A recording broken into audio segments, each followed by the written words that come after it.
응, 왔어? 물어봐.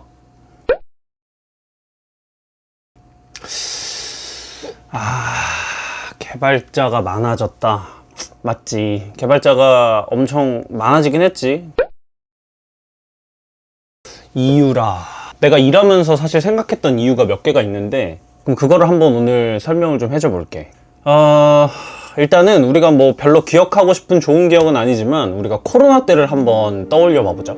지금 생각해보면 진짜 끔찍하잖아. 우리 인원 제한도 하고, 뭐 거리두기도 하고, 그리고 자가격리하면서 이제 집에 박혀있고. 그러니까 최대한 사람들을 안 만나려고 했었잖아, 우리가. 내 생각엔 이때 그 비대면의 중요성에 대해서 깨달은 것 같아. 그러니까 원래는 사람과 사람이 만나서 처리해야 되는 그런 일들이 이제는 우리가 물리적으로 만날 수가 없다 보니까 필요가 없어지게 된 거잖아. 그러니까 거의 국민 모두가 가지고 있는 스마트폰 하나로 이런 비대면으로 다 처리를 해버릴 수 있는 세상이 온 거니까.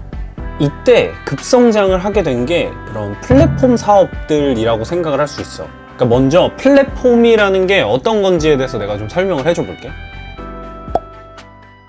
플랫폼이라고 하면 중개 시스템이라고 생각을 하면 되는데, 예를 들어 어떤 이해관계를 가진 두 지점이 있다고 생각을 해보자. 그러니까 그때 이 둘 사이에 어떤 중재를 하는 역할을 우리는 플랫폼이라고 얘기를 할 수가 있는 거야. 여기서 내가 말하는 중재라는 게 문제를 해결하는 쪽의 중재일 수도 있고, 그 문제를 더 편하게 만들어주는 중재일 수도 있는 거고. 예를 들면 가장 대표적인 플랫폼 사업이, 우리가 예전에 음식을 먹으려면 배달을 시켜야 되잖아. 근데 배달시키려면 옛날에 한번 생각을 해보자. 그러니까 우리가 막 집 앞에 붙어있는 전단지 팜플렛들을 들고 가게에다 직접 전화해서 음식을 주문했잖아. 근데 그때는 막 음식 사진이 없는 경우도 있고 그랬단 말이야. 근데 요즘은 뭐 배민, 요기요 같은 이제 배달 플랫폼 사업이 등장을 하면서 우리는 집에서 스마트폰으로 뭐 클릭만으로 이런 주문이 가능해지게 된 거지. 가게 입장에서는 그 팜플렛이나 이런 걸 돌리지 않아도 주문을 더 많이 그리고 더 쉽게 받을 수 있게 된 거고, 우리 입장에서는 직접 전화를 하는 수고를 하지 않고 그냥 몇 번의 클릭만으로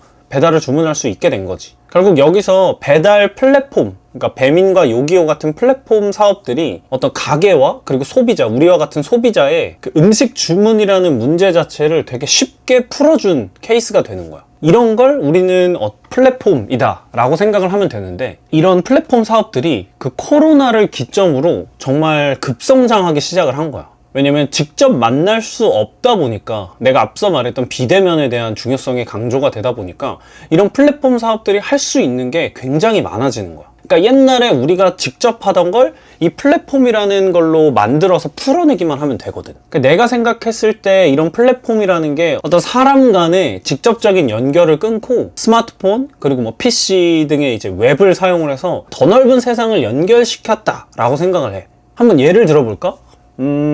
우리가 코로나 시즌에 직접 영화관에 가거나 이제 이런 것들에 대한 수요가 굉장히 줄었잖아. 하지만 그 반면 우리가 집에서 볼 수 있는 OTT, 뭐 넷플릭스라던가 뭐 티빙, 쿠팡 플레이 이런 것들에 대한 사업은 굉장히 커졌단 말이야. 그리고 또 회사에서 간혹 쓰던 이 화상회의 툴 있잖아. 구글 미트, 줌 이런 것들이 이제 일상생활에 완전히 녹아들면서 수업도 줌으로 대체되고, 그래서 이제 일반인들까지도 폭넓게 사용하게 되는 이런 순간들도 있었지. 그리고 우리가 이제 밖에 나가서 활동을 못하니까 집 안에서 할 수 있는, 예를 들면 뭐 피트니스, 홈짐을 꾸민다던가, 그리고 게임 산업도 굉장히 많이 수요가 커졌거든.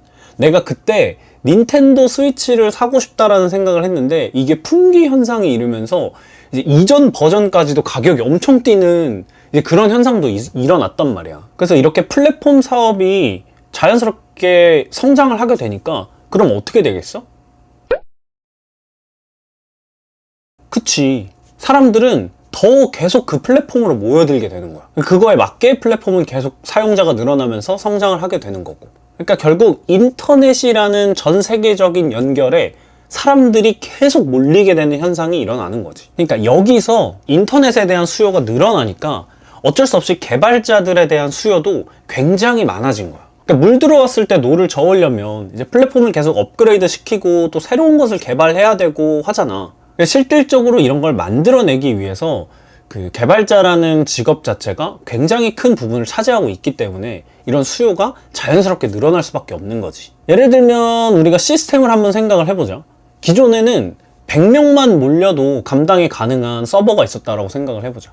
근데 이 수요가 증가하다 보니까 100명, 뭐 1000명, 10,000명 이렇게 사람들이 몰리게 되면 이 서버는 뻗어버릴 수도 있는 거거든. 그렇기 때문에 이거를 좀 더 안정적으로 만들어야 되고 트래픽들을 분산할 수 있는 그런 구조를 짜야 되고, 그리고 동시다발적으로 처리되는 그런 로직들을 디벨롭 시킬 필요가 있는 거거든. 그러니까 그렇기 때문에 어쩔 수 없이 자연스럽게 개발자들에 대한 수요가 늘어나는 거지. 그래서 오히려 코로나를 기점으로 개발자들에 대한 수요가 굉장히 늘었다라고 얘기를 할 수가 있는 거야. 물론 코로나 이전에도 뭐 네이버, 카카오 이런 것도 다 플랫폼 사업이거든. 근데 이런 플랫폼들이 잘 되기는 했어. 이때도 사람을 많이 뽑았고 개발자들을 많이 필요로 했지만 나는 코로나가 이런 개발자의 수요가 는 거에 가장 큰 기점이지 않았나 라는 생각을 좀 해. 근데 단순히 개발자의 수요가 늘어났다 라는 것만으로는 이렇게 개발자가 많아지진 않을 거야. 그럼 원인은 뭐냐? 아까 얘기했잖아. 플랫폼 사업들이 성장하기 시작을 했다고. 그러니까 각 기업에서는 굉장히 잘하는 개발자들을 뽑고 싶어진 거야. 그리고 기업이 가지고 있는 개발자를 놓치고 싶지 않은 거야. 이제 이런 심리 때문에 기업들이 일명 개발자 모시기 모드에 들어가는 거지. 이게 뭐 기억을 할지는 모르겠지만 그때 뉴스에도 굉장히 많이 나오고 그랬었는데, 그때 이제 많은 회사에서 개발자 신입 연봉 초봉 5천을 주겠다 뭐 이렇게 해서 인재를 모시려고 하기도 하고, 지금 우리 회사에 머물고 있는 현 개발직군 뭐 500만 원 월급을 인상하겠다 이런 얘기를 하기도 하고, 그리고 개발자가 이직을 하면 기존 연봉의 150%를 연봉으로 책정을 해주겠다, 인상을 해주겠다, 이렇게 해서 홍보하는 경우가 진짜 많았어. 그러니까 이게 결국에는 좋은 개발자들을 모시고 우리 회사에 잘 가둬두기 위한 전략이었던 거지. 꼭 이런 연봉에 대한 것뿐만 아니라 이때 복지에 대한 얘기도 정말 많이 나왔거든. 그러니까 우리가 뭐 요즘은 좀 시들해졌지. 예전에 막 재택근무에 대한 복지도 있었고, 그리고 워케이션이라고 있어. 워크 플러스 베케이션이라고 해가지고 내가 원하는 지역에 가서 일을 할 수 있는 뭐 이제 이런 것들이 굉장히 붐했단 말이야. 근데 내가 알기로는 많은 회사들이 지금은 이런 복지들을 다 철회한 걸로 알고 있어. 그러니까 결국 이런 소식들을 다 바이럴을 해서 이제 개발자들을 모시기에 바빴던 거지. 사업을 확장을 해야 되니까. 하지만 그 결과로 이제 개발자들에게는 정말 진짜 대이직의 시대가 열렸었거든. 뭐 이직을 뭐 2번에서 3번만 하면 뭐 연봉 1억은 진짜 우습게 찍는다 이런 얘기들이 그러니까 업계에서는 진짜 파다했어. 그래서 막 10년 차 개발자 하시는 형님들보다도 뭐 한 2, 3년 차 되는 사람들이 이직을 많이 하니까 연봉이 더 높은 케이스들도 굉장히 많아. 내가 알기로는 아직까지도 비일비재할 거야. 그러니까 이런 소문이 또 대한민국에선 가만히 있을 수가 없잖아. 이제 삽시간에 엄청 많은 곳으로 퍼지게 된 거지. 개발자들은 연봉을 엄청 많이 받는다더라, 뭐 복지가 굉장히 좋다더라, 자유롭다더라.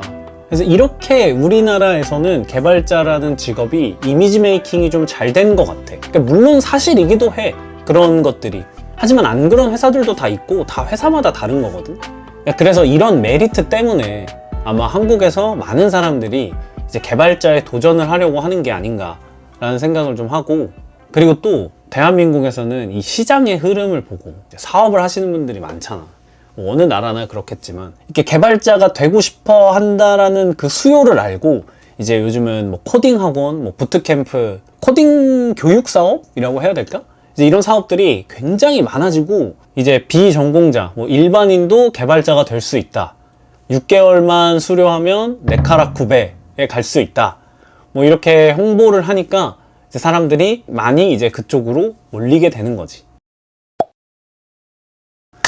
무튼 나는 뭐 이런 앞에 있던 여러 가지 이런 이유들로 지금 이제 한국에 개발자라는 직업군을 가진 사람이 많아지고 있다, 뭐 이렇게 생각을 하고 있어. 이게 내가 진짜 개발자로 일하고 있던 시즌에 일어난 일들이라 그래서 아직도 진짜 생생하게 기억을 하고 있지. 하지만 이렇게 개발자가 많아졌다라고 하더라도 실무에서는 지금 개발자가 굉장히 부족한 상태야.